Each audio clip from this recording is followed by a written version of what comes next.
Our computer is giving out some very funny noises.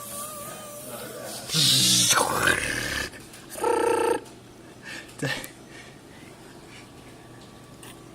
fix this problem, we will have to remove the hard drive and see if that is causing the noises. If it's not, we will also see if there's anything caught in the fans that may be making that noise.